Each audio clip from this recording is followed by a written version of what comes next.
রাতের আধারে dredger machine ব্যবহার করে নদী থেকে বালু উত্তোলন, এরপর নৌযানে করে বিক্রি করা হচ্ছে অন্যত্র। গত 2 বছর ধরে মাঝে মধ্যে হলেও বিগত 2 মাস ধরে ধারাবাহিকভাবেই মধুমতি নদীতে এই অবৈধ কার্যক্রম চালিয়ে যাচ্ছে প্রভাবশালী একটি চক্র।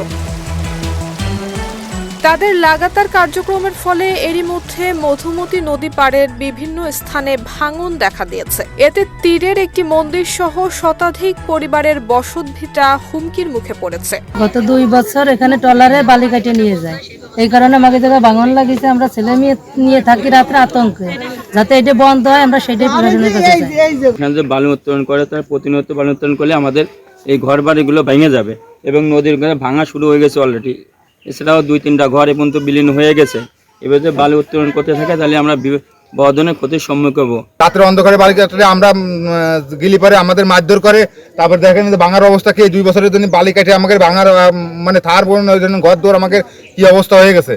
এখন আমরা এই ভাঙিয়ে গেলে পরে আমাকে তার জমি জাতি নাই যেখানে সেখানে বাড়ি করব। এখন আমরা সরকারের কাছে আবেদন করলাম যে আমাকে এই বিধি ব্যবস্থার জন্য করে। স্থানীয়দের অভিযোগ, ফরিদপুর জেলার মধুখালী উপজেলার গন্ধখালী গ্রামের একটি চক্র এই অবৈধ বালু উত্তোলনের সঙ্গে জড়িত। আমাদের এগুলো করেন না, বালিটালে আপনারা কেটেন না, ওনারা আমাদের কোনো কথাই শুনি না। আমাদের না কথাই শুনে ওনারা আমাদের মনে করেন যে মারধর করছে, বাইরে হয়েছে। ওনারা আমার হাতে মাথা তুলে বাইরে হয়েছে এবং আমাদের কোনো কথাই ওনারা শুনি নেই এবং মারধর করে আমাদের পাঠাই দিয়েছে।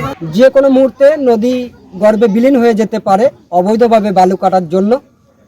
আমি প্রশাসনের কাছে দৃষ্টি আকর্ষণ করে বলছি এর প্রতিকার করার জন্য এবং আমার এলাকার এই 150 থেকে 200 পরিবারকে বাঁচানোর জন্য। স্থানীয়দের আশঙ্কা, আগামী বর্ষা মৌসুমে নদীতে পানি বাড়লে এই অবৈধ বালু উত্তোলনের প্রভাব আরও ভয়াবহ আকার ধারণ করবে এবং ভাঙন দ্রুতই ছড়িয়ে পড়বে। এতে শতাধিক পরিবারের বাস্তুচ্যুত হবার আশঙ্কা রয়েছে। নদীতে অবৈধ বালু উত্তোলন বন্ধে নিয়মিত অভিযান, ড্রেজার ও বলগেট নৌযান জব্দ এবং জড়িতদের বিরুদ্ধে কঠোর আইনানুগ ব্যবস্থা গ্রহণের দাবি জানিয়েছেন তারা।